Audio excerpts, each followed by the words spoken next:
Hi, good morning, everyone. My name is Linika, and I manage the Diversity and Inclusion Charter at NASCOM.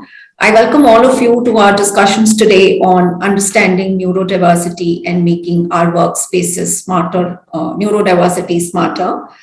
Beyond discussions around gender, age, people with different ability, neurodiversity is just a very different cognitive variation. It has strengths such as creativity, outstanding information processing, data-driven thinking, and ability to focus on tasks for a very long time. Key skill here is creativity, and I strongly advocate that neurodiversity should be seen as disrupting the talent market for the tech industry. With this, I would want to introduce our attendees to Hannes. Hannes is a co-founder of Nagarro and is responsible for Nagarro's global business unit for accelerated quality and test engineering, and is a very strong advocate of neurodiversity is a business imperative. With that, over to you, Hannes. Thank you so much, Lenika. Good morning, everybody. I'm glad to see you all here. Thank you so much for joining, and thank you so much, NASCOM, for setting this up. Neurodiversity is such an important topic. It's, I think, a very especially important topic for IT industry. And maybe I'll start with two stories. In 2015, we set up this team for old church books, a team of people with neurodiversity, and they were testing a system which were translating ancient, very old church books into computer readable format and English. And you know, there were very ancient terms for diseases. It was a different writing, and they were testing all that. And they were knowing the terms of these old diseases. They learned the language. They found bugs. They'll teach the AI system for doing all that. This was like a wonderful example. And same for Austrian Railways. There's very complex tariff data for pricing, a lot of complex parameters playing together. And we set up a team also with neurodiverse people, testing all that, the complex data, the collaboration of all these complex parameters, and they are doing a wonderful job.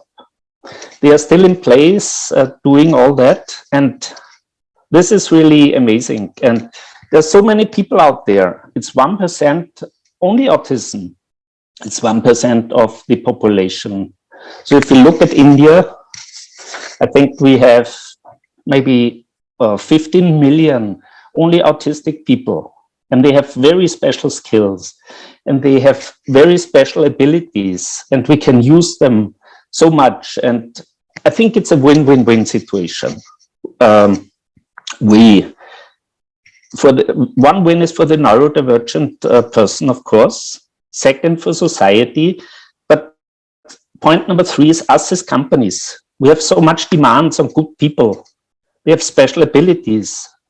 There is so much loyalty which we experience when we have them on board. And they have also very different ways of thinking, which is very important for problem solving, having all these different thinking patterns in the team. And also the team spirit. We experience a lot of very good effects on the team spirit and on the company culture. And so I think it's very important, and it also makes much sense to include those people in our teams, especially in IT. We do that since 2015. We also established a training, Testing Pro, to train them for testing, prepare them for projects. We started that for AI and big data, also a training program. We brought, only in Austria, we brought 70 people to projects. So, and Austria is a very small country. We're starting that in India, together with Spezialistiana in Able India.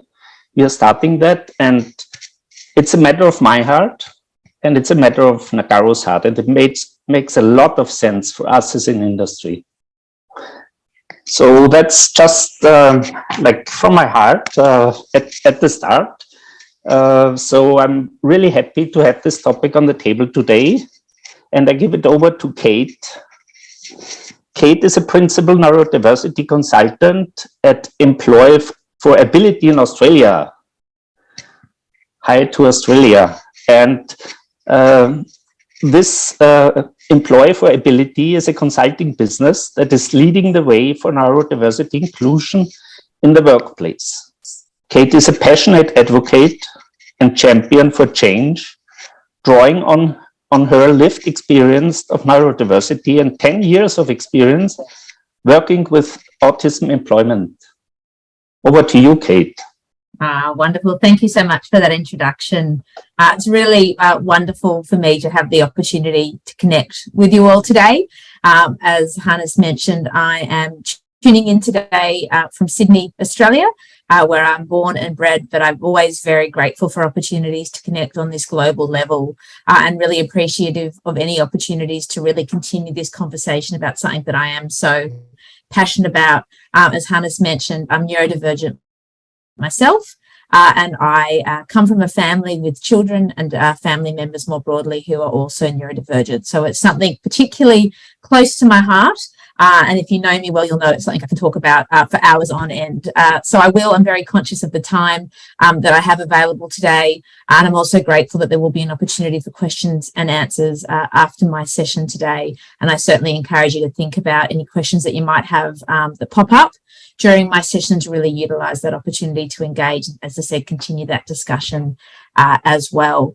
On that note, I will just share my screen and bring that up now. Hopefully everyone can see that coming up on the screen. Is that correct? Yes? Awesome. So today's session, that you might be aware, is on the topic of how you actually make your people management approach neurodiversity smart. It's a topic that I think a lot more businesses are really proactively trying to understand. A lot of businesses are aware that perhaps it's an area they're not so confident in, and that there is a lot more work to be done as far as what we term capacity building and awareness within this space as well. So during today's presentation, we're going to talk a little bit about the importance of embracing an inclusive neurodiverse workforce. We're going to look at the concept of the social model versus the medical model of disability. How we take a strength-based approach at looking at this topic, inclusive hiring practices, recognising neurodiversity in the existing workplace, so the talent that is already there, and also neurodiversity smart management practices. As Hannes mentioned, I work for an organisation called Employability, and I have been working in the broader neurodiversity space now for almost a decade. I have been very fortunate enough to work for organisations that are leading the way within this space, also such as Specialist Stern here in Australia, where I worked for over 4.5 years and was involved in some really amazing projects.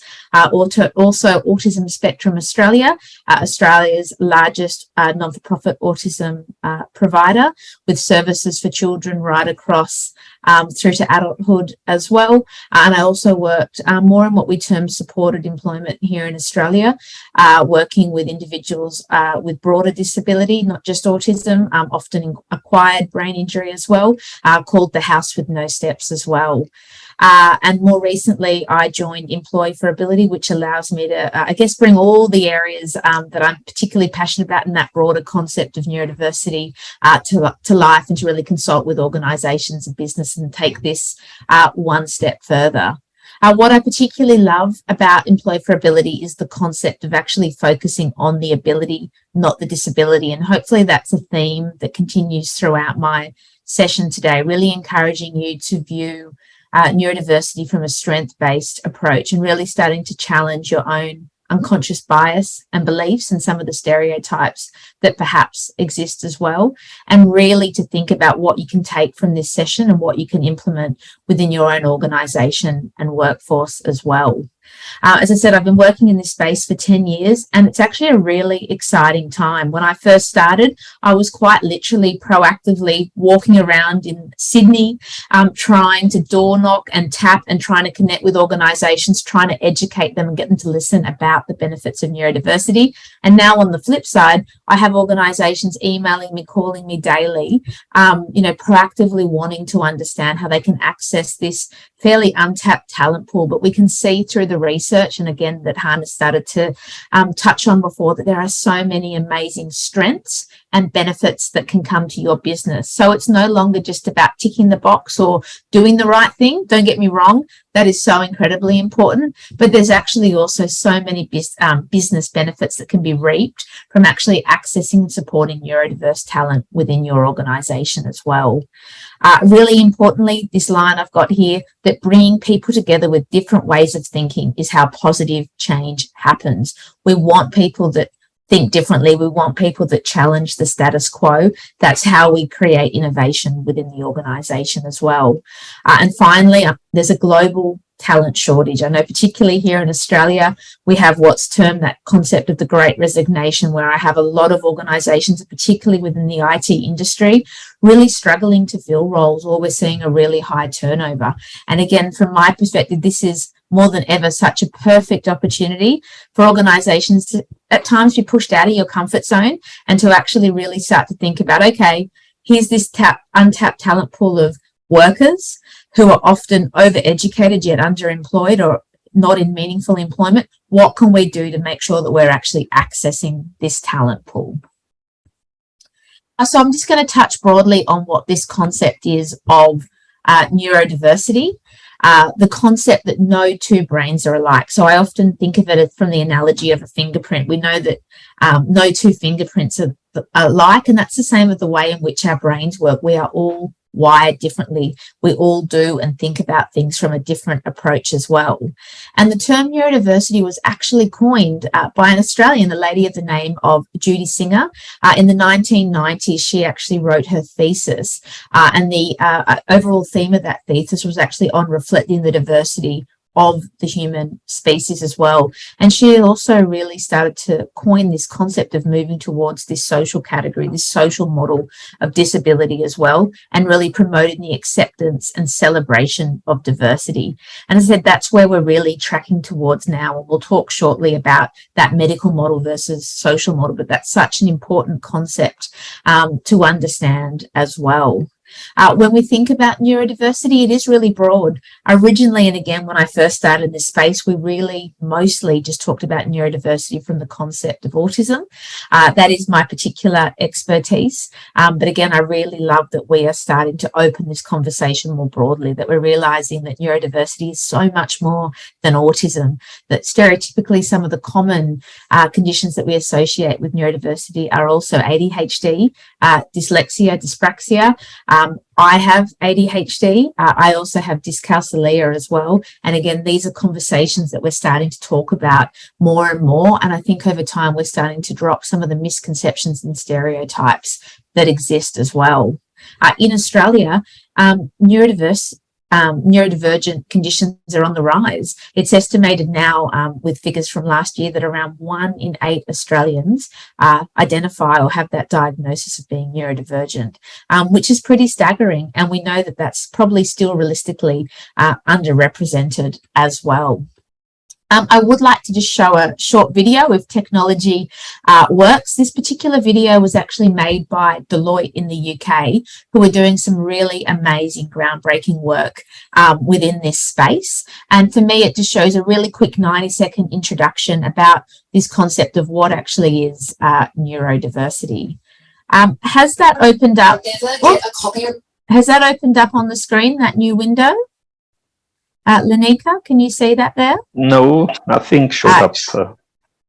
It hasn't showed up. Still the slide. Still the slide. Okay. It's always great when technology works. We might, I might leave that today, but I can always share that particular presentation post, that short video post today as well. But I will move along, as I said, into this concept of why inclusive hiring is so incredibly important.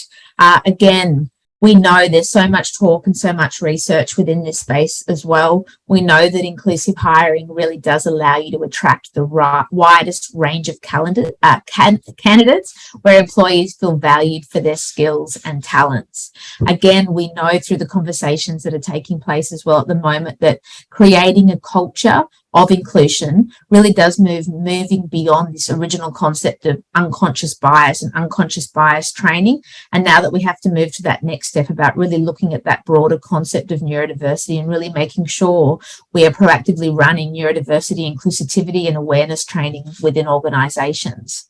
We also have a responsibility as leaders as well to make sure that we are providing information to really help understand the concept of what we term psychological safety within the workplace as well.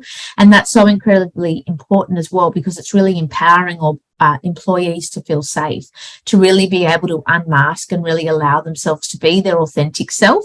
And we know that when this happens, again, this is when the real beauty and benefits of neurodiversity shine. It's when innovation and creativity really do come to life. So again, some of the really simple yet effective ways that we often talk about those benefits that can come with, creating this neurodiverse workforce as well, are that we can see the concept of higher productivity and morale. We see innovation and creativity. We see longer tenure of employees, so less turnover as well. We see increased organisational flexibility. We see the ability to learn from people at all levels. We see improved problem solving throughout the organisation. And importantly as well, it contributes to a culture of acceptance where employees feel valued as individuals. Again, if we start to think a little bit more broadly about what do we actually know about neurodiversity and this concept of employment as well. So global figures do show that around up to 20% of individuals are neurodiverse, yet finding and maintaining employment is incredibly hard for neurodivergent individuals. Creating a workplace where employees are understood and empowered by their talent is not just the right thing to do, but it's also beneficial for long-term business strategy that can really help across all aspects of your business. Yet despite many companies starting to actually increase their focus on diversity and inclusion within the workplace, neurodivergent groups are still often overlooked. As a result, neurodivergent individuals experience higher rates of unemployment compared to the general population and are underrepresented and underemployed in the workplace. In Australia, for example, we know that 34% of working age autistic Australians are unemployed. To put this into perspective, this is around 3 times the rate of people with a disability and almost 6 times the rate of people without a disability. And again, I think those those statistics really speak volumes. I mentioned as well that many neurodivergent individuals are overeducated yet underemployed. So particularly what we're seeing here in Australia is a lot of individuals actually do have university degrees, sometimes multiple degrees, and often have done incredibly well through their studies as well, yet can't access the traditional recruitment processes. They can't actually get a job. And that's why I mentioned before this concept of not just unemployment, but underemployment. So what we're actually starting to see is a lot of individuals who are highly skilled, and as I said, have university degrees, yet are in employment that is not meaningful, that does not actually utilize the amazing skills, strengths, and talents that they have. And that's where we start to see resumes that don't accurately reflect these individual strengths and these skills as well. Unfortunately, despite the fact that we've made so much progress within this space and we're slowly starting to drop some of the misconceptions and stereotypes, unfortunately, there are still unhelpful labels that exist. And again, this comes through to really starting to educate and promote this concept of the social model of disability as well. So moving beyond some of those negative terms, and a really simple example there is, within this space, we're starting to move towards the concept of autism spectrum condition as opposed to autism spectrum disorder. In the past, we talked a lot about the concept of comorbidities that exist with neurodivergent individuals, whereas now we say co-occurrences. So it's really starting to think more proactively about the language that we use. And again, we can all be vehicles for change within this space as well. So again, I really encourage you as leaders to think about how you can be inclusive, and to really start to look at the strengths that neurodivergent individuals have and how we can really start to appreciate their talents. So I've spoken a little bit about this concept of the medical model versus the social model of disability. So the medical model of disability comes from the perspective that individuals are disabled by their impairments or their differences. And it really comes from the perspective of looking at the deficit or looking at what's wrong with the individual rather than actually thinking about what this individual needs. Whereas on the flip side, we have what we term the social model of disability. And this is the concept that people are disabled by the barriers in society and not by the impairment. And when we think about these barriers, they can be both physical and they can be verbal or emotional as well. Sometimes it's just language that can create these barriers. But some really simple examples might be the fact, a building might not have accessible toilets. Someone might be required to make a presentation at a conference, but there's only stairs and not a ramp if someone's a wheelchair user, for example, as well. And it can also be caused by people's attitudes to difference, like actually assuming disabled people can't do certain things. And if you do follow me on LinkedIn, I posted an article just yesterday actually on this concept of microaggressions as well. And unfortunately, it's something that a lot of neurodivergent individuals face, where people don't realise how powerful and negative their language can be as well. And this all again feeds into this concept of how important it is for us to educate and build the capacity and understanding of others within this space as well. So again, for me personally, I love this concept of trying to flip the script on this conversation. How can we flip the narrative? How can we get people to actually start to think of neurodiversity from a strength-based perspective? As I said, I've been working in this space a long time now, coming up to around 10 years, and I so regularly hear people only unfortunately point out at times the negatives, that someone's really skeptical, someone comes across as quite obsessive, someone's pessimistic, or someone's rude. And I always challenge people to look at that from a different perspective as well. So from a really simple example, if someone perhaps at first might come across as a little bit skeptical because they're asking a lot of questions and questioning processes and so forth, well, actually, why don't we try and actually flip that conversation or flip the script on that, look at it from a different perspective, whereas in fact it can actually be a strength. That individual's not being skeptical, but rather they're being really inquisitive. They're asking a lot of questions, and as a result, they might actually find errors. So they're fantastic at problem solving and troubleshooting. And that's as well where we often see innovation and creativity come to life as well. Sometimes individuals, particularly perhaps autistic individuals, might come across as quite rude or quite blunt. But again, on the flip side, it's really important to understand where they're coming from that perspective. And really, these individuals are just being honest and quite direct. And to me, I actually think that can be a really positive thing as well. They're not afraid to ask questions. They're not afraid to point out where perhaps there's errors. And as a result, we start to see genuine quality improvement with some of our processes as well. And sometimes as a result as well, they'll start to solve problems that others perhaps, as I said, don't necessarily feel comfortable identifying as well. So again, I really challenge you to think about your own unconscious bias. And if you hear other people speaking negatively as well, start that conversation with them as well and start to look at things from that different perspective and really flip the script on that conversation as well. And if we take that one step further, it's really, really important, particularly from a workplace perspective, to think about, well, what are some of those different strengths more broadly? And it's really, really important to point out that each neurodivergent individual is going to present differently. Like we said at the very beginning, that each individual, like a fingerprint, has a unique mind and a unique brain. It is the same with those strengths that come with neurodiversity as well. There's a very famous quote by Stephen Shaw that says, if you've met one person with autism, then you've met just one person. And that concept is so important, and it can be applied to broader neurodivergent conditions as well, that each individual is going to present differently. But the idea of this particular slide is more just a snapshot of some of the stereotypical or quite common attributes from a positive perspective that I do often come across.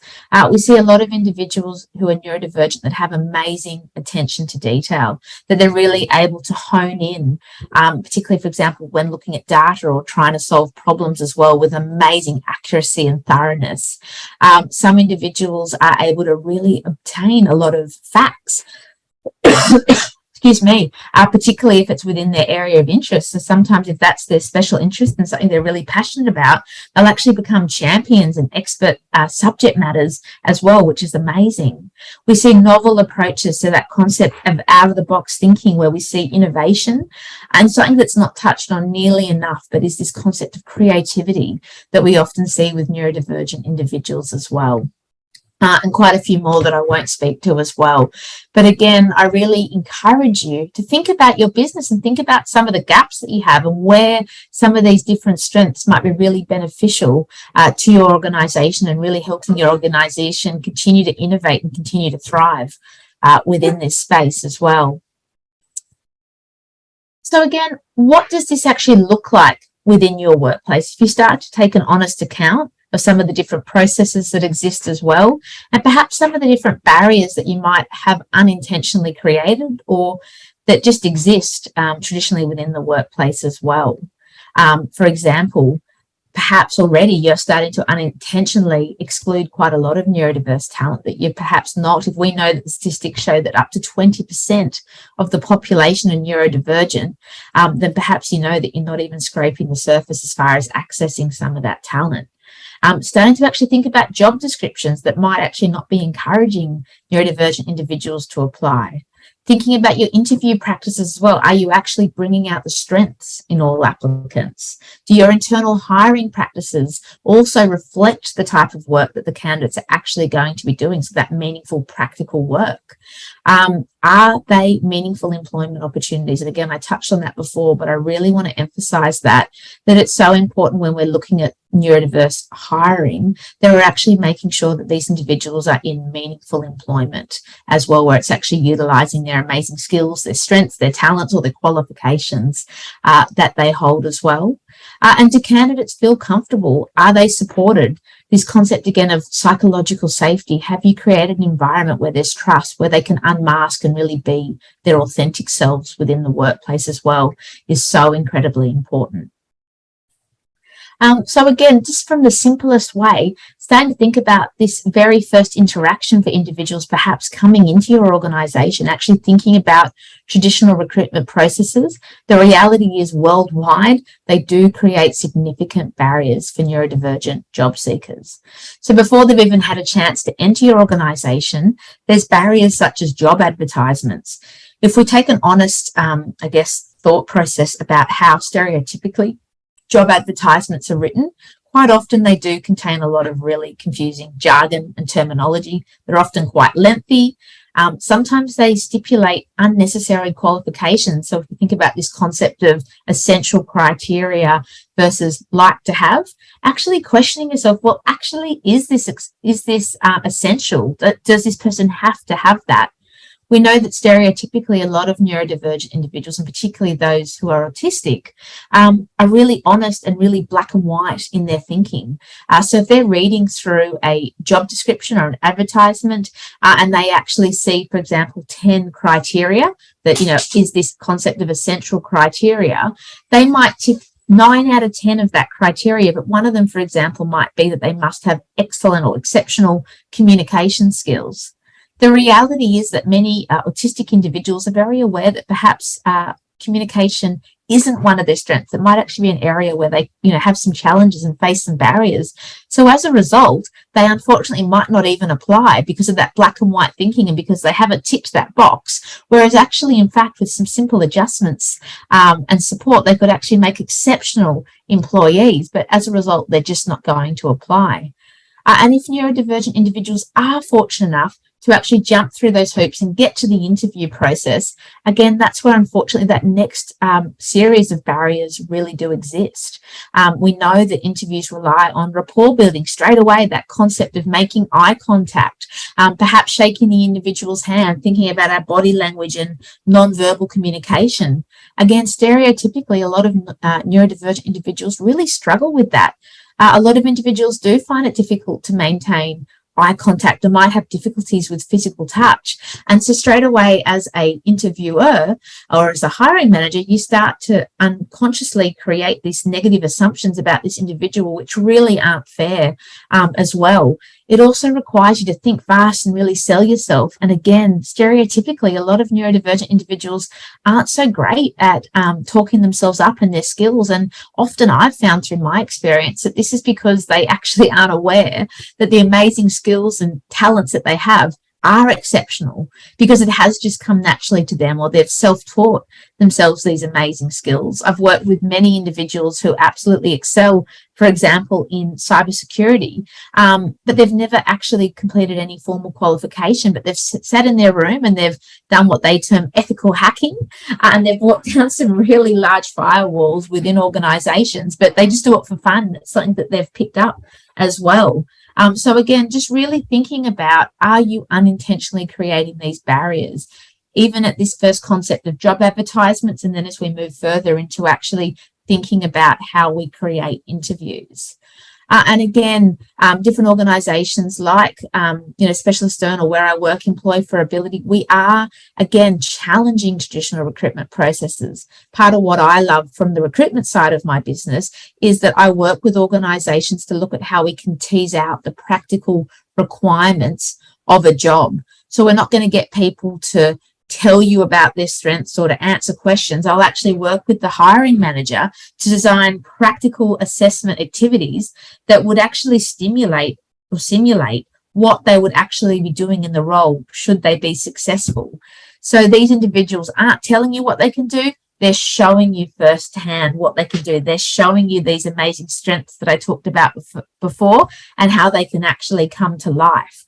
We know that if those individuals were perhaps just required to sell themselves or answer questions, then you would not have the opportunity to actually see these skills in place.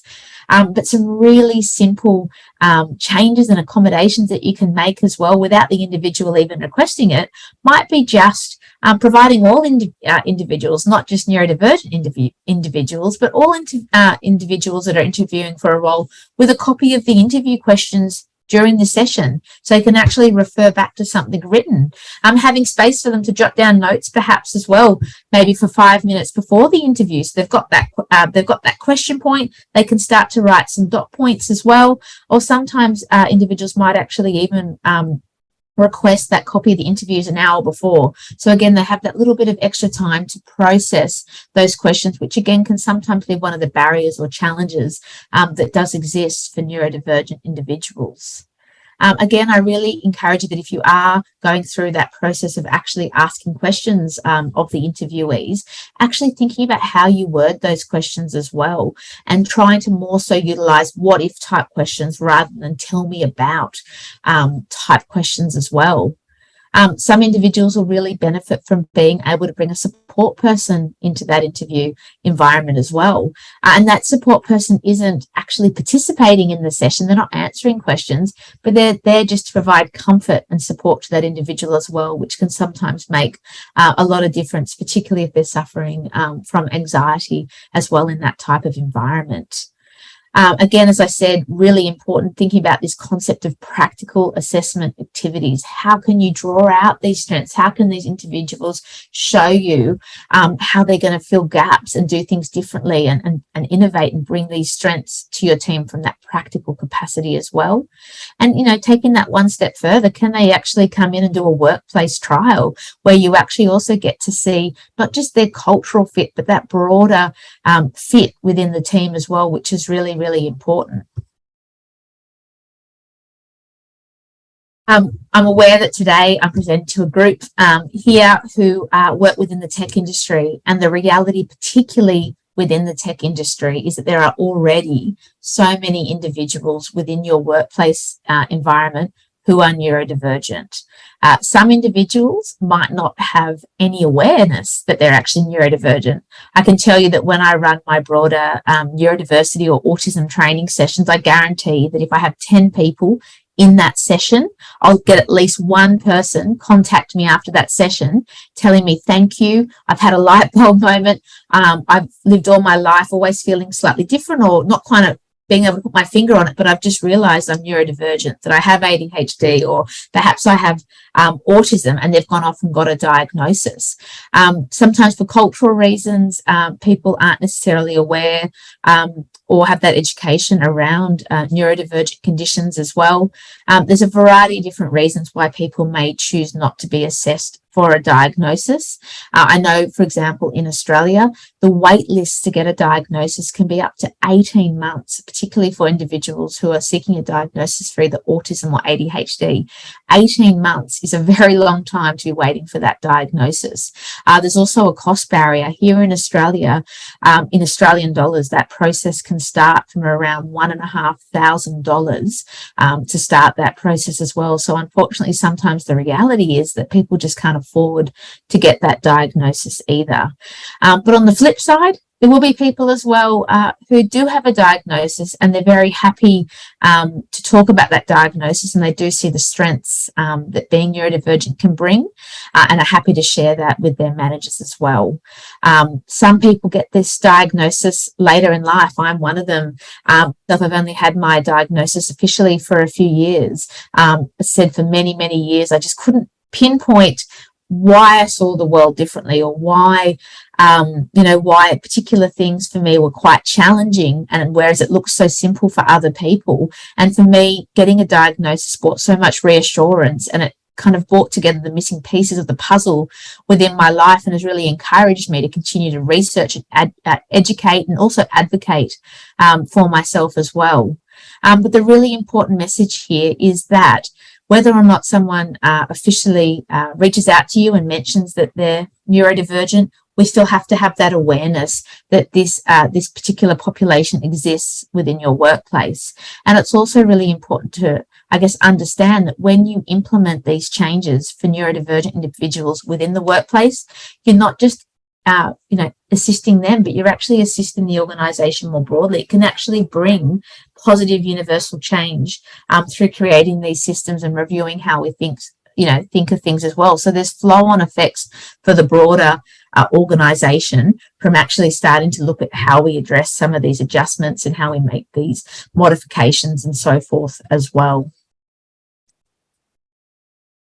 I want to really quickly just go through a little bit of a case study that I have here as well. And the concept of this as well is just to get you thinking about that, often neurodivergent conditions are thought of as invisible. So we know that with broader disability, sometimes people actually feel more confident to support individuals with a disability in the workplace, because particularly if it's a practical disability, because they feel like they can put something practical and visual in place. Whereas when neurodivergent conditions are invisible, sometimes the reality is that people are a little bit more unsure, a little bit more hesitant as well. But interestingly, what we often see is that these adjustments and these modifications are quite simple, and they are often cost absolutely nothing, but can make so much difference for individuals as well. So in this particular example, I work with an individual who I'll name for this purpose, Trevor, who was employed as a data analyst within a government organisation here in Australia. And as part of Trevor's role, he performed complex statistical investigations on software. He had a diagnosis of autism spectrum condition and also experienced chronic anxiety. When Trevor first started in his role, he found that certain tasks raised his anxiety levels. Some of these were linked to barriers around communication and social understanding in the workplace. And the example I've got here is having to ask colleagues or managers for help. But other triggers were more related from a sensory perspective. So, for example, high levels of noise within the workplace, particularly in open workplace office environments. And also he experienced a phobia associated with thunderstorms. Trevor also experienced challenges due to changes in his schedule without warning and difficulty initiating tasks. These also contributed to increased levels of stress and anxiety in the workplace. When Trevor's anxiety reached unmanageable levels, he experienced meltdowns at work. He'd behave in ways that others deemed inappropriate for the workplace, and colleagues often became concerned for not just his safety, but the safety for those around him as well. Because of Trevor's differences in communication and social understanding, he found that conventional ways of dealing with workplace stress, such as talking things through with a manager, didn't help in his situation, and in fact, it actually made the situation a lot worse. So what happened was Employee for Ability was contacted in this particular situation, asked to come and work with Trevor, to come and actually start to understand how autism presented in Trevor, that concept that we talked about before, that each neurodivergent individual, particularly, for example, those who are autistic, will present differently. They will have a different range of strengths, but on the flip side, will have a different range of challenges and barriers within the workplace too. So our role was really to untap and discover that within Trevor, and then to look at what strategies and modifications we could put in place. Working with Employee for Ability, strategies were developed to allow Trevor to communicate with his manager, particularly when stress levels were high or were slowly starting to increase as well. And some of these really simple strategies included using, post-it notes as well, and different coloured post-it notes. So something as simple as this, where you could, tear them off, have different colours that were coded to different meanings, and it provided a visual cue for him, particularly where he needed help. And they acted as prompts as well. We also implemented a traffic light communication system where Trevor could communicate his anxiety levels. So really, really simple, like a traffic light. The concept of green meaning he was feeling okay. Yellow meant he was experiencing a little bit of anxiety, and red meaning he was particularly feeling quite anxious that day as well. We utilize technology. There's so many amazing apps that are on the market these days. But one particular one at the time that worked for Trevor was called Brain in Hand. And it was a really simple app that Trevor was able to access through his phone, and it just helped him to log his anxiety levels throughout the day as well. And it suggested different coping mechanisms that he could implement. It also had some really simple meditation and breathing exercises that he could implement as well at different intervals throughout the day, and particularly again if he started to feel a little bit anxious or stressed.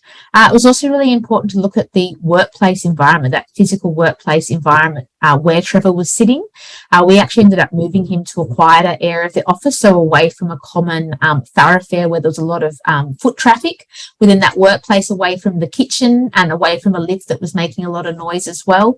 And we also made sure that whenever there was a thunderstorm approaching, if we saw the dark clouds or the rumbling, that Trevor was encouraged to move to a quiet place. So there was a particular office in that workplace that you didn't have to book, that was just available as a quiet room.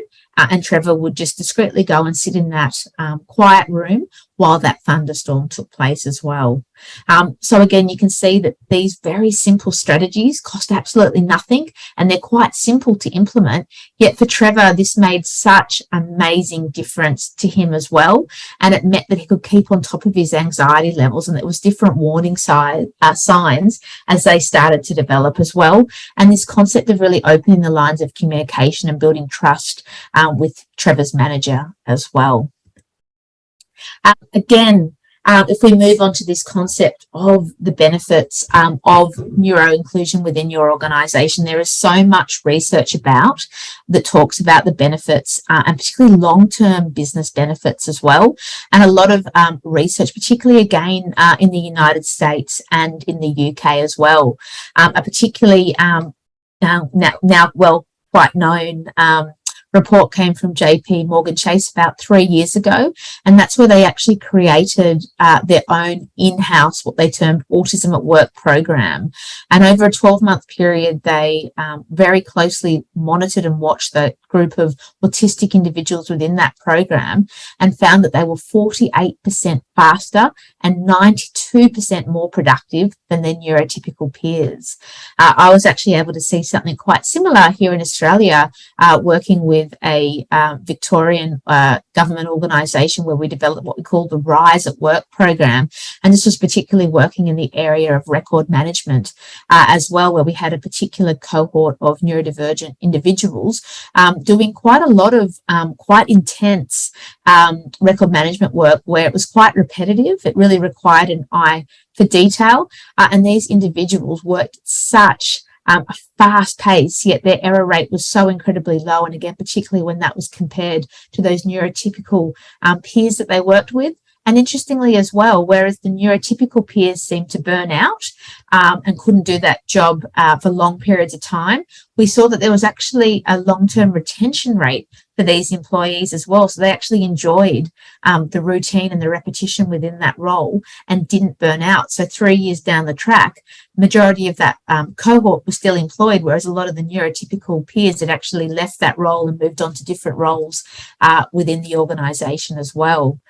Similar, we've seen this concept of brand reputation and customer loyalty enhanced, and the example I've got here is with some of the amazing work SAP has done, again in the United States as well, and how they've actually been able to see and measure the impact that has had on the broader community, as well as a result of their inclusive practices. HPE, Hewlett Packard Enterprises as well, have their own neurodivergent employees, where together different cohort of neurodivergent employees have come together to solve and tackle problems that have really helped, I guess, create change and innovation for their clients as well. And ultra testing as well, where they've actually been able to measure the increase of their revenue, where they've got a particularly large cohort of neurodivergent talent within their workplace as well. So my final thoughts that I really want to leave you with today are really starting to think about, okay, so how can we take this one step further? How can we really start to think about this concept of neurodiverse smart management and best practice management within our own organisations? And I always split this up into 4 key areas. So thinking about senior leadership, actually taking a responsibility and a role for championing change and championing diversity and inclusion within the workplace. Thinking about how you can actually create tailored neurodiversity awareness training across the organisation. And again, the key here is tailored.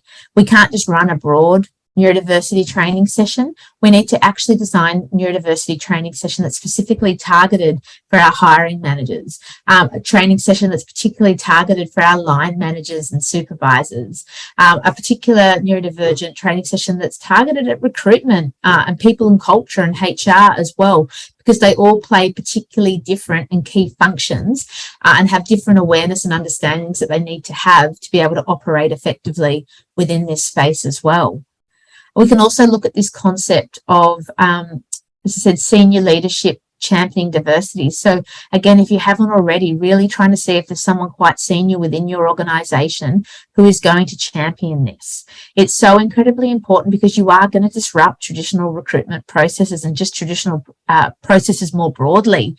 People are going to say no when you try to change things because it's what they've always done and they feel uncomfortable, or they'll come up with a million reasons why you can't do that.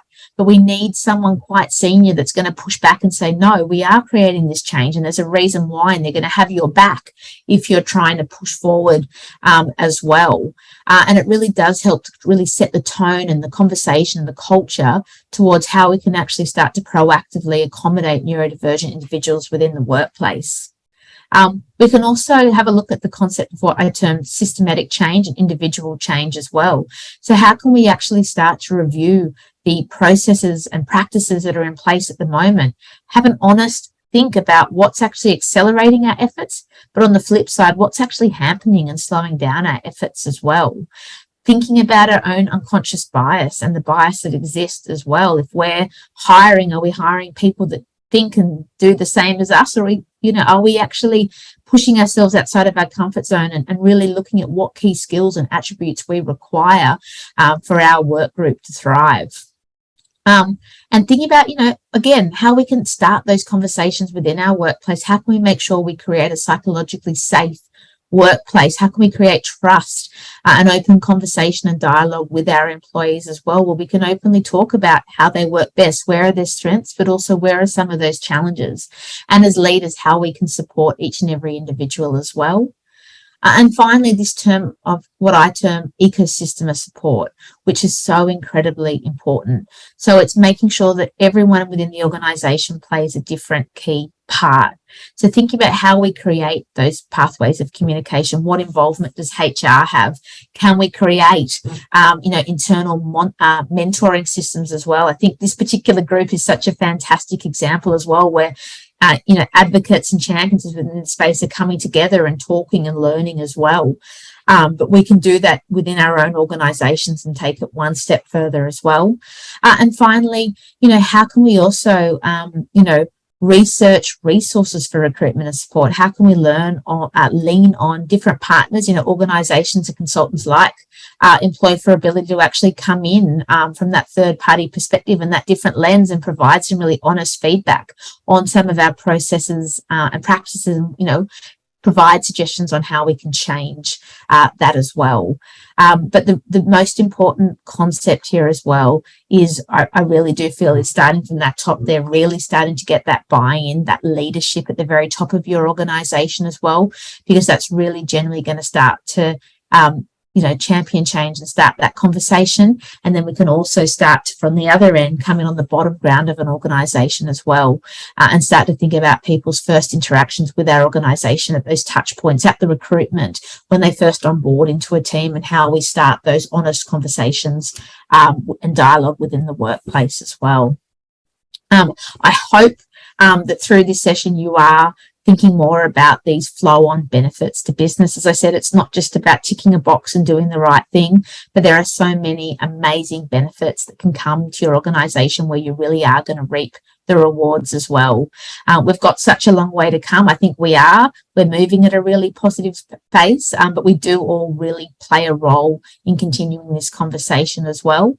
So now is the time to build a more inclusive workplace for everybody. And I do genuinely believe that together we can all champion change. So on that note, hopefully I've still got a little bit of time, otherwise we can wait to the end. But I am happy if there's time to open it up to some questions now. Hear your feedback. If there's anything particularly burning that you'd like to ask as well, please feel free to do so. And I'll just leave my contact details up there for a little bit as well. Feel free, as I said, to follow me on LinkedIn or to reach out if you have any further questions as well. Yeah, thanks, Katie. It was extremely, extremely useful. So there are two questions that you could see in the Q&A mode. If you want me to read out, or you could just pick Sure. Let me just, I haven't got that up at the moment. Let me bring out in the Q&A. Yes, Sure. So I can see the first one here. Great topic. How do we get to know what skills the specially abled person possesses and what type of assessment models to be built in to identify talent? So again, a really great question. A lot of individuals I work with are still learning to actually advocate for themselves. And I think, again, regardless of whether someone's proactively reached out and actually mentioned that they're neurodivergent, I think as leaders, what a good people manager does is it takes the time to get to know each and every individual of your team, actually asking people, how do you work best? What's your preferred method of communication? How do you process information? And also sharing how you work as a leader as well. And it really starts to open up that conversation. When I work one-to-one and provide coaching and support to neurodivergent individuals, I create what I call an employment success plan or an employment passport. And again, it's about a 2-page document that really simply breaks down some of those key areas like communication preferences, processing preferences, workplace sensory sensitivities or the work environment, triggers for stress and so forth, and provide some simple dot points about what could be addressed or what strategies could be implemented in that situation as well. But so often we forget the most obvious. Ask the individual, how can I assist you, and help them to learn more about themselves and to advocate for themselves as well. Some individuals will be able to talk about their strengths, but many won't. So sometimes we do play a role in drawing that out. Otherwise, engage, as I said, in a provider like Employ for Ability, where we can work with you to learn about what type of questions you need to ask or what type of pro forma template you can use and provide to new employees. And it might be a great process, for example, in the onboarding stage as well. And the second part of that question, I can say, what type of assessment models are built in to identify the right talent?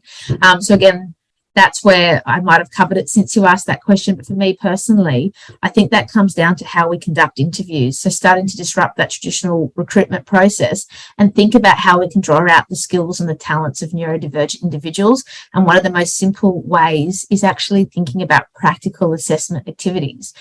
So if you're a hiring manager, thinking about what skills are required for this particular role, and working with your team to come up with a stimulated activity that they can participate in. It might be something you provide them on a Monday and then say you've got all week and I would like you to present back to the team. And sometimes when we do that, the individual will actually create a PowerPoint presentation, or they'll just speak to the team about what they've designed. Other times it might be just an actual document they send to you to review. But sometimes that's a different way of teasing out the skills and having a more informal discussion, asking them, what was your thought process? How did you do this? And what I often find as well is if you've got 5 people you're interviewing and they all do that same practical assessment activity, each neurodivergent individual is going to tackle it from a different perspective, which is really cool too. And that's where you can see what type of skills and attributes might be of the most benefit to your team as well. So I hope that answers your question.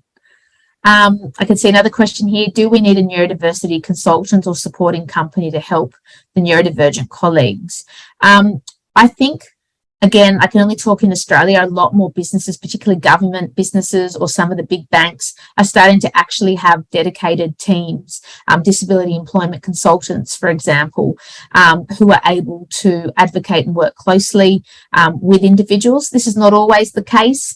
Sometimes that's where it can be really beneficial, again, at least as part of that learning stage, to use a neurodiversity consultant. I sometimes, again, just come into organisations to assist if someone's already perhaps working in the organisation, but they've disclosed they're neurodivergent and they're encompassing a few different challenges. I might come in again and provide coaching where I work one-to-one with that individual to tease out, again, some of the challenges that they're having and to look at what strategies can be implemented. But on the flip side, it's really, really important when I run coaching sessions to work with the hiring manager as well, because that's where, again, this concept of education and capacity building is so incredibly vital.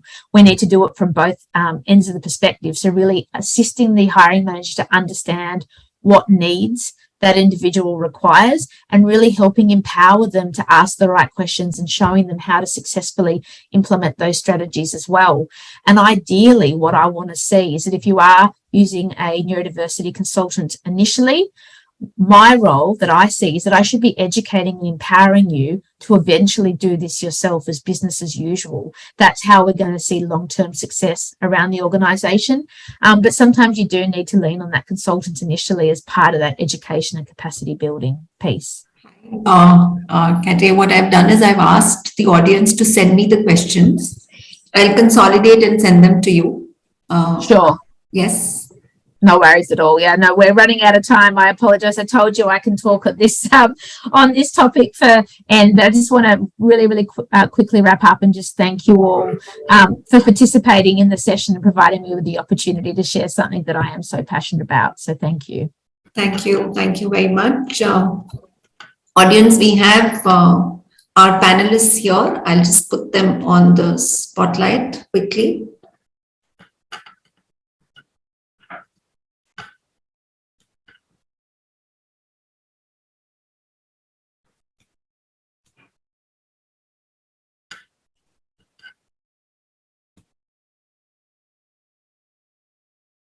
Just a second, please.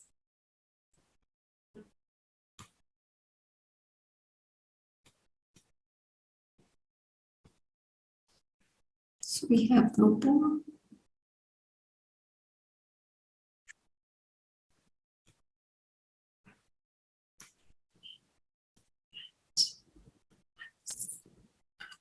Okay, thank you. So we have our esteemed panelists here. A quick introduction. So we have Noopur, who's a strong advocate building equitable and inclusive societies and is also the co-founder of an organization called Changeinkk. We have Neha Sathish, who leads D&I and CSR at Thomson Reuters. We also have Archana with us, who is the inclusion hiring enabler at SAP. And Hannes, we all know, is a co-founder at Nagarro. With that, over to you, Noopur. Thank you so much. Hi, welcome, Kate. That was phenomenal. I think as a parent of a neurodiverse child and a sibling to a younger brother, both who have SLDs, it really did resonate. Thank you so much. That was very, very helpful. At our foundation, we do similar work here in India. And I think your perspective really has helped strengthen our case of continuing to work. I'm honored to be amongst all of y'all. I think you all are the leaders in the space, trying to move the needle forward. So can we start with the basic question that why is a neurodivergent workforce important to your organization? I know Kate did touch upon that earlier, but it would be interesting to see the perspective of an employer. Can we start maybe with Neha? Sure. Thanks, Noopur, and hi, everyone. Well, if you touch upon it, I mean, of course, Kate very beautifully spoke about the business imperative in including neurodiverse talent at our workforce, but it is not just an interest of inclusivity, right, and not just to sort of embrace diversity, but hiring neurodivergent people could really bring significant benefits to the organization. And one thing that has stood out for us is out of the box thinking. I know this is a term that's abused at this point. We're all expected to do that. That's almost like the phrase. And what we've noticed is that it comes very naturally for neurodivergent talent.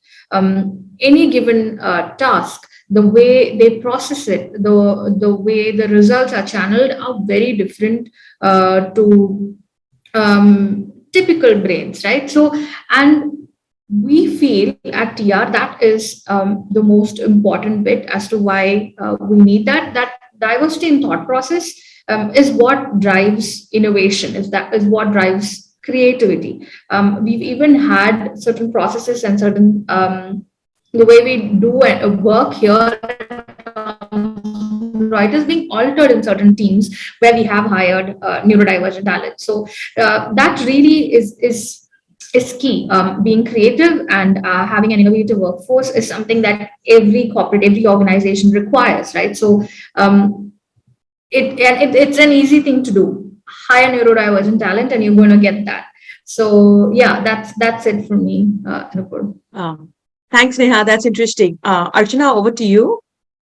Yeah, so thank you for having us today. Like Neha mentioned, it clearly defines that we all look for, the different thinkers among the skills. So SAP hires people who are in the autism spectrum because it's the same reason that we hire any other skilled employees. We're very proud to say that, we've been in this journey for 10 years now, and we claim that this is not a CSR activity. We surely believe that this community brings in the unique talent to the organization, and that's why we call this a business program. And the other point is, I'm sure we all will agree on 90% retention rate, right? Which is so difficult in this, with the younger generation where you see people switching the jobs every year, every second year.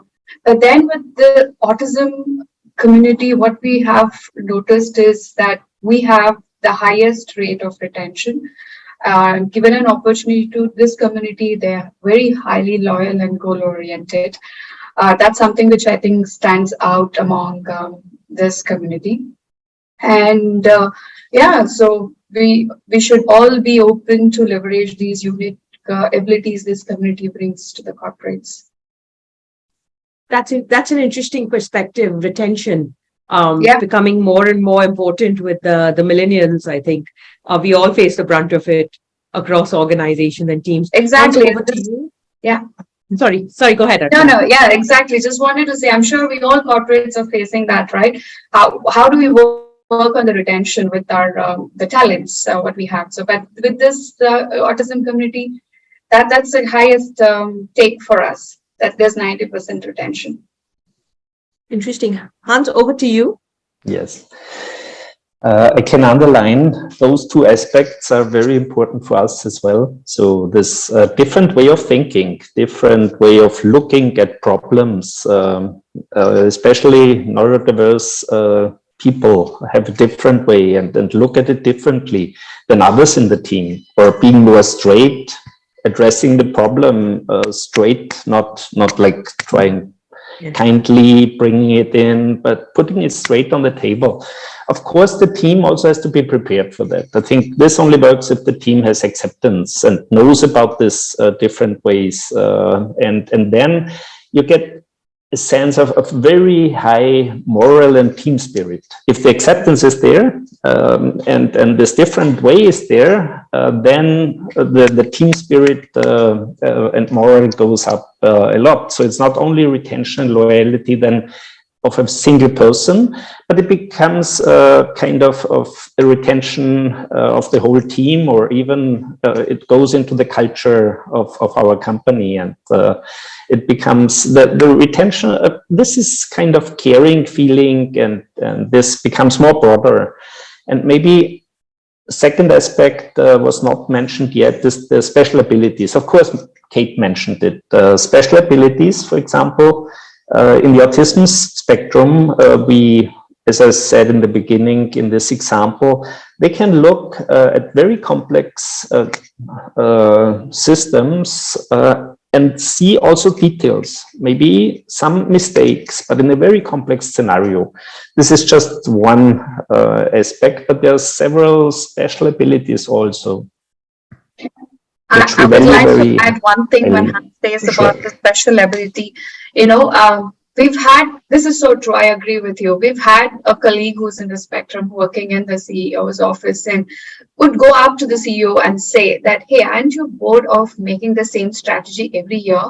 I mean, none of us would dare to do that, right? Who would do that? Yeah, right. That's interesting. And, we had a case, somebody shared an experience that he was hired as an intern for 3 months to sort of manually map out, this is about a few years ago, manually map out 900 locations of a company and figure out which device, who was using, and, whether it was being used and all of this. And they gave him 3 months to do it. And he was just like, dude, that's not happening, right? Like, I'm not going to sit there and manually map this. And he wrote a script. It took him like less than a day.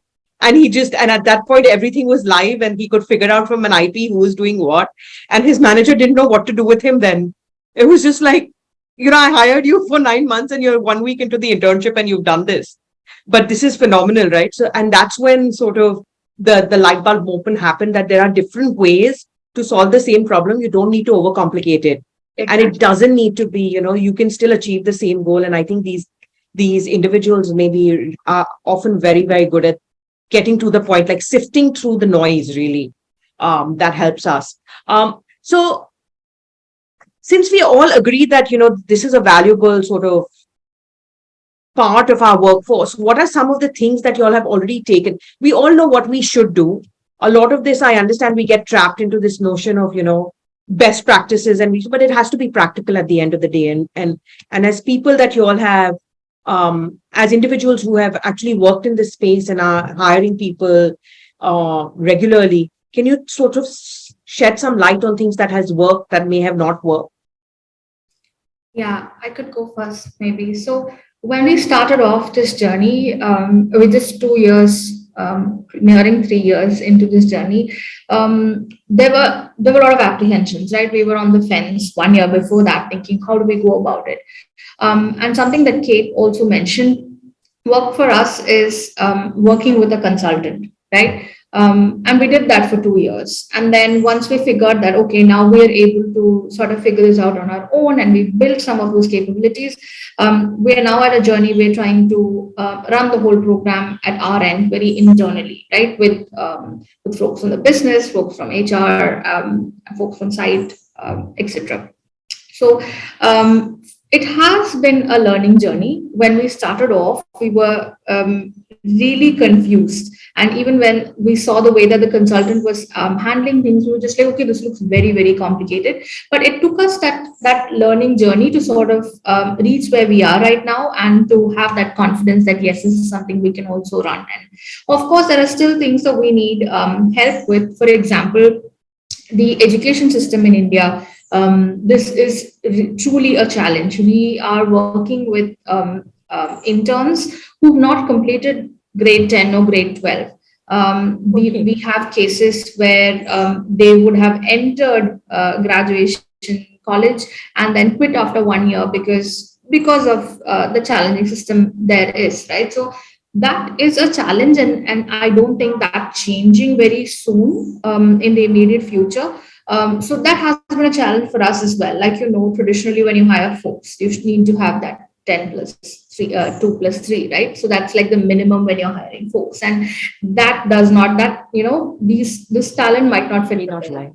and that was like the first and foremost challenge that we had, because when that rule was in place, then the pool that we had to sort of hire or bring into the this thing was very minuscule. In many cases, not even double digit figure, right? So that was the first challenge for us.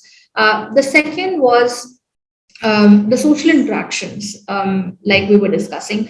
That is also a significant challenge, and I mean, this sounds very wrong, but thanks to the pandemic, we realized that we can all work from home, and so that change in mindset has happened. So now what we're saying is that when we have folks who are autistic or folks with social interaction challenges, we're giving them complete work from home option. That's a simple solution to a bigger problem. A lot of sensory sensitivities can be tackled with that. Helping them or giving them the flexibility to work within the comforts of individual homes really is a solution to that problem. So these were some immediate problems that we faced, and we continue to, and it's a very case by case basis, right? And as we understand, it is a spectrum. No two individuals are the same. So the kind of accommodations that we need to make, and the kind of change in our mindsets that need to come in are very different. So yeah, these were some of the challenges, and these are some smaller things that we've been sort of doing to tackle those. I think that it is really true. Hans, Archana, do you have an opinion on this? Any reflections? Yes, maybe I can add some pointers here also. So I think most important is at the beginning. I think I would always take a consultant. We also did that at the beginning, and we talked with every group, recruitment. We talked with the project allocation group to make them sensible, and also to find individual routes for doing those things, because you can't use the standard ways. And also for projects, when those experts were onboarded, having a special onboarding for the project, and also looking after them once in a while. Now we also have a colleague, Uttara, which I'm very happy that she's here. She's now internally kind of doing this consulting. So you can start with an external consultant, individualize the ways of how you do things, because we are talking about neurodiversity, but here also you have different people with different aspects, but you can see it also more broader on disabilities. So individualize, use a consultant at the beginning, and maybe build up, once you go further, build up an internal consultant who is driving those things and doing those things. I would like to Absolutely. add one learning, I would say, that the challenge, what we've learned through this journey is, initially when we started the program, Autism at Work, we were ready to onboard as many people as we could, and then there were a lot of people who were onboarded in the first batch, and then we realized that hiring anybody who's in the spectrum will not really serve both the purpose for the company or for the autistic person. You need to identify the persona.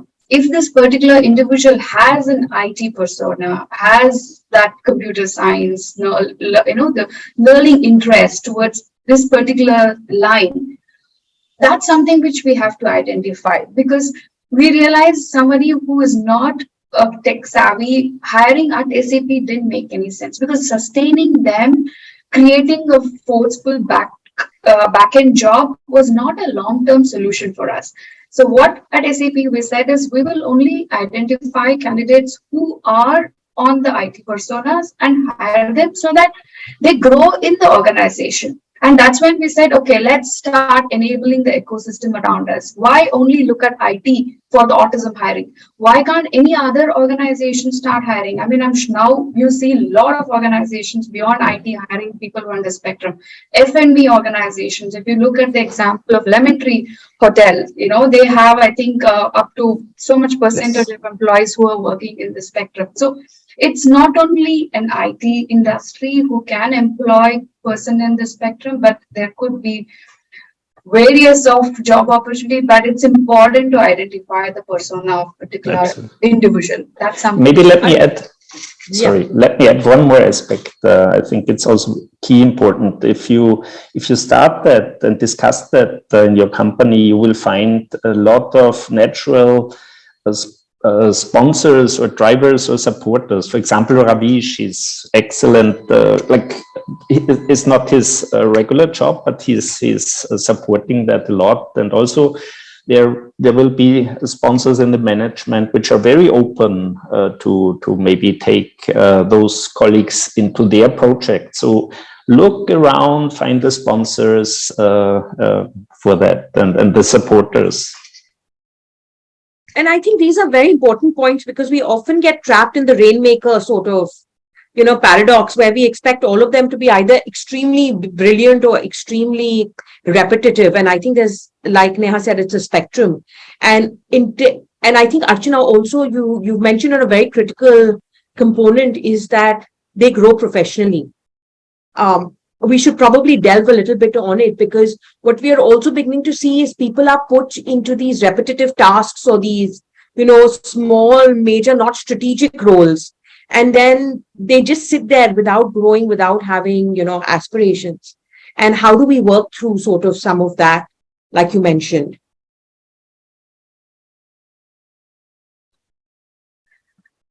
Sorry, can you repeat the question once again? You mentioned a little bit about how you need to hire them for the right role based on their personality so that they can grow in your organization, right? Yeah.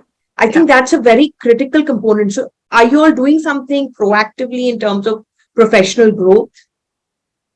Yes, definitely. Development skill is a very key aspect. That's something which I have again learned through the journey. We have colleagues who've been with us for the last 7 years and 8 years. How do you, with the change in the corporate world, which is very often, how do you sustain and bring them up to what the technology is right now, right, to the new world? So we definitely give a lot of development training aspects to these colleagues. With the individual, again, like Neha said, it has to be dealt with an individual level. Each and every person who's in the spectrum is very, very different. So few colleagues tend to stick on to what they've been doing for the last couple of years and would not like to change anything any time. But there are few myths we have also figured out in our journey that, like Neha was mentioning, that social ability was a myth for us. We said, okay, probably, we need to not have too much of social interaction. We have to restrict things and all that. But then it was completely different when we had these colleagues on board. They wanted to be social. It's just that we figured out there is a challenge of conversation to have for a longer conversation, but it's not that they don't like to be social, right? You just need to find a way to have a smart socializing methods with these group of colleagues, and we said, why not have a networking community among this group who are in the autism program? Why don't we start a networking group among this group? Try and see if they can be mentors to each other. A colleague who's been in the organization for more than 5 years, he or she can be a mentor to a person who is newly joined. You're just trying to create a comfort zone within the community. So we tried doing these shadowing programs, mentoring programs within the community. Of course, we would also have buddies assigned to each and every employee when they join the company.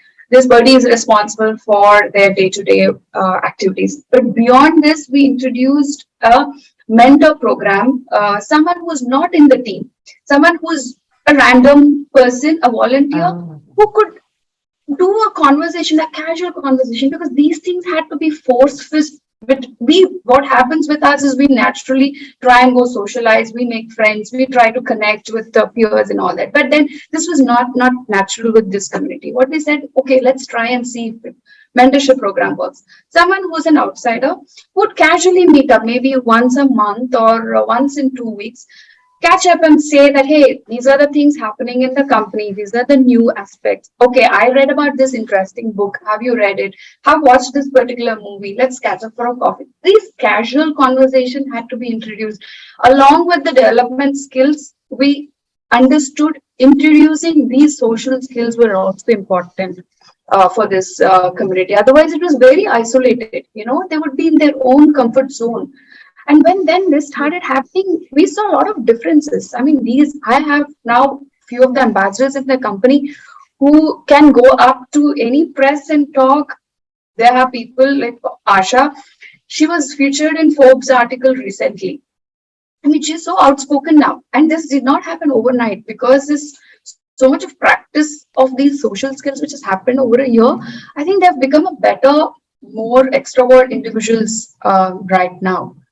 It's also being of a safe space, right? It's about creating that safe space outside of what used to be their comfort zone, and that the workplace becomes one of that. It's not a hostile environment. I think that's beautiful. Congratulations. Neha, you had something to say. Yeah, so when she was sharing is when I realized, like I said, we're on a spectrum, and not that all have social interaction challenges, but we've had over 30 folks gone through the program. We've had a handful of them who have social interaction issues and prefer not coming into office. So what we did was we said, okay, everybody's going to work from home and it's going to be great. But then we had few from the program coming and saying, no, I want to go into office. You're going 2 days a week. I saw that communication. Then why am I not going at least 2 days a week? And we said, okay, if the person's comfortable, then the colleague should be able to go in office. And then we realized maybe night shift jobs are not something that's cut out. Maybe we should think of like a very day shift, 10 to 7 sort of a role. But then we have colleagues saying, no, how is that even limiting? So we have folks coming into office 12 p.m., staying there till 10, 11.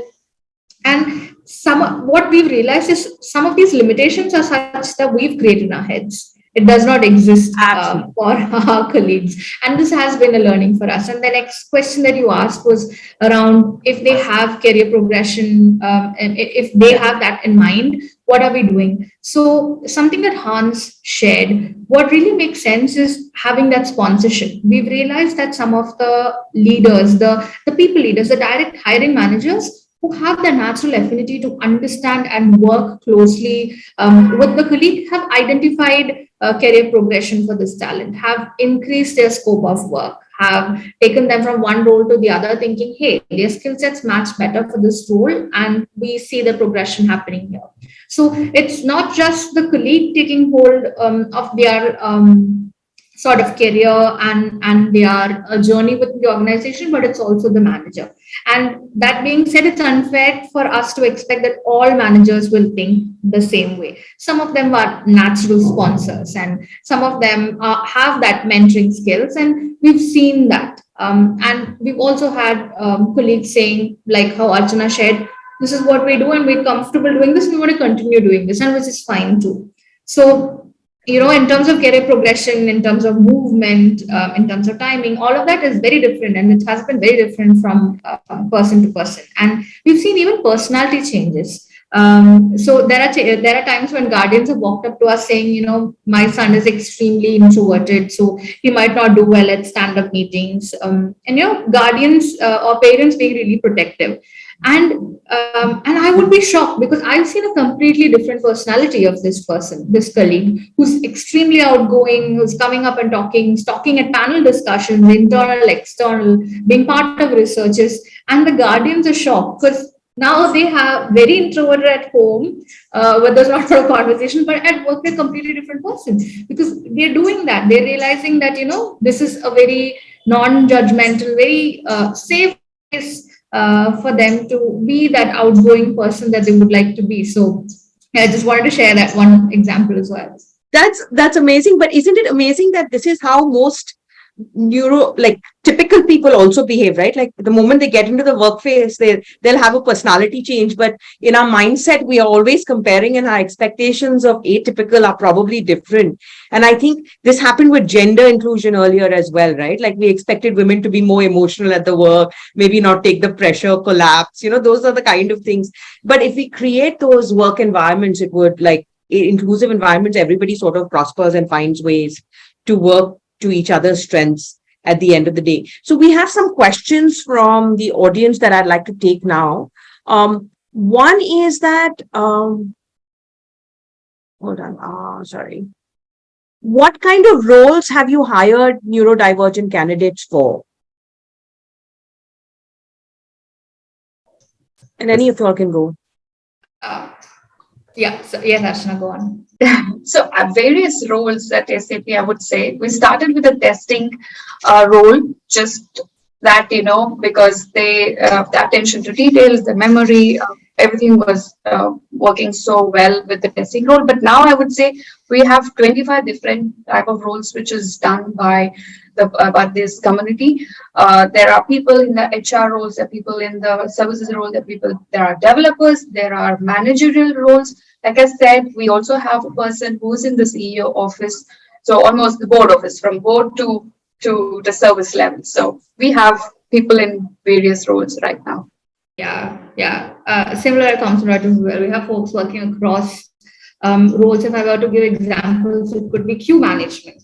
That's something. Looking at what are the escalations, what is the next line of activity, that could be one. We have folks working within the HR who does document verification, ex-employee verification. That's an example. We have folks working in manual QA testing roles, similar to what Archana shared. In order to cash or billing processes, right, where clients bill, processing those bills, we have folks working there. We have folks working within our Reuters function, the journalist function. So we call this thing called snapping, identifying breaking news. And we've had our colleagues identifying top breaking news. And this is not something that we expected, right? And that's something that happened with time. So we have folks doing that as well. So there is no one particular role. None of this is of course, there are certain roles which are repetitive in nature, but not all. Like I would say majority of the jobs are not very repetitive in nature of what they're doing. And it's some of them doing really creative work as well. So we have a huge variety of jobs where folks from the spectrum are working on. So here I would like to, please. Sorry, go ahead. Sorry. No, I go. Okay. At our end, from a programmatic standpoint, we have two areas which we develop with. We don't use the people only for Nagarro, but also we train for other companies. One is the testing and test automation area, Testing Pro, we call this program. And what we started this year is AI and data assistance, where it's about scripting, labeling, data cleaning. So those are programmatic, but I saw so many skills in IT which can be covered.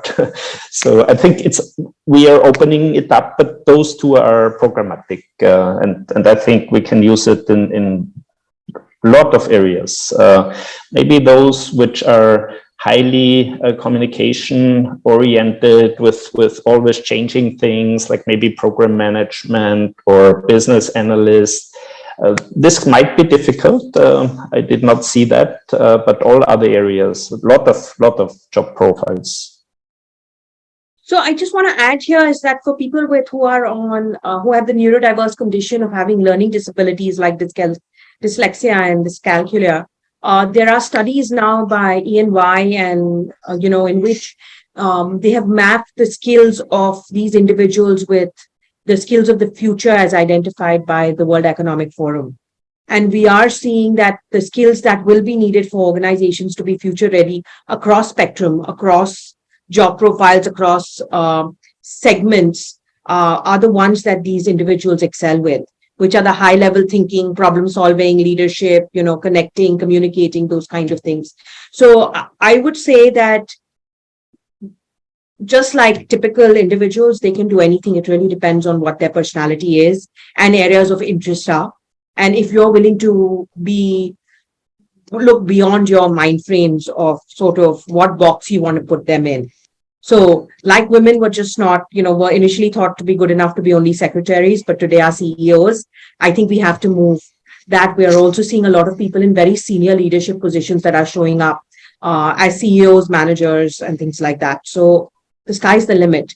The next question that's being asked is, how do you do? There are two questions actually, one both related to workplace culture. One is how do you help typical and neurotypical individuals work together as teams, and also how do you select managers to work with these diverse teams? How are you all managing that? Yeah, so the process isn't so much as selecting managers and then handing out in colleagues. It's more like identifying roles. So we do an excessive exercise to understand of all the jobs that we have at Thomson Reuters, what are those roles that can be fitting. So we identify roles first.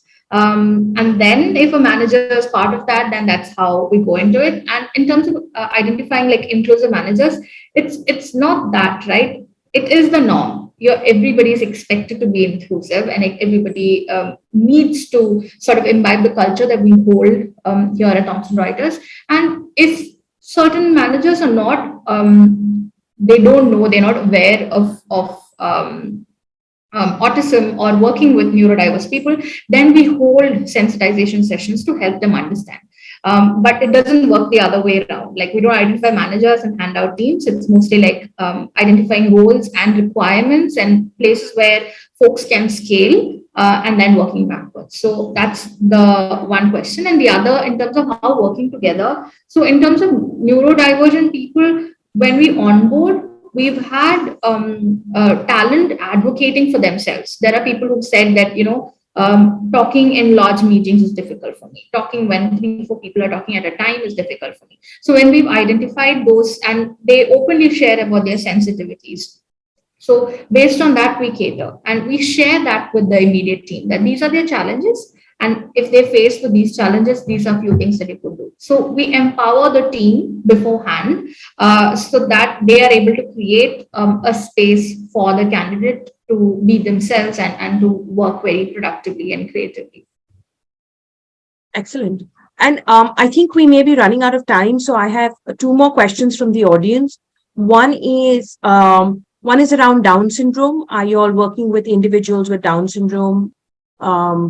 Is there a potential? Is that something you all are considering? And then the second question is really about, what about neurodivergent talent that may already be in your organization? How do you help them or work with them?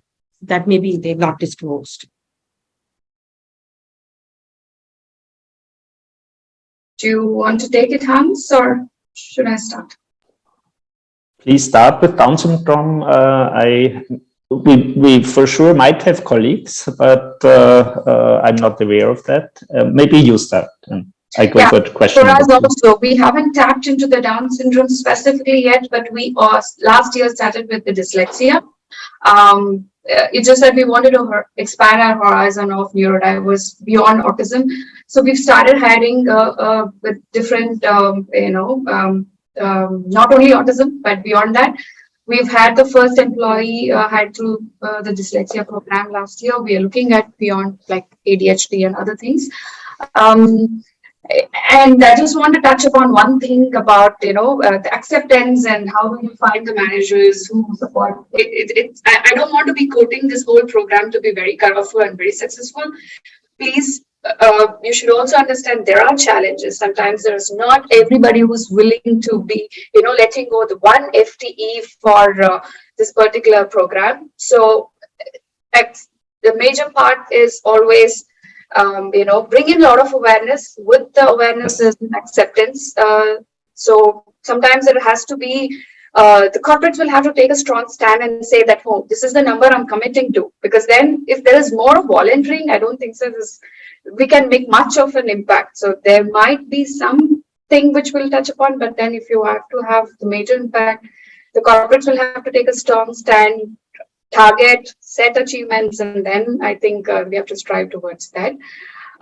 So with regard to Down syndrome, yes, like I said, we haven't tapped in yet. But yeah, eventually we have taken the baby step towards beyond autism.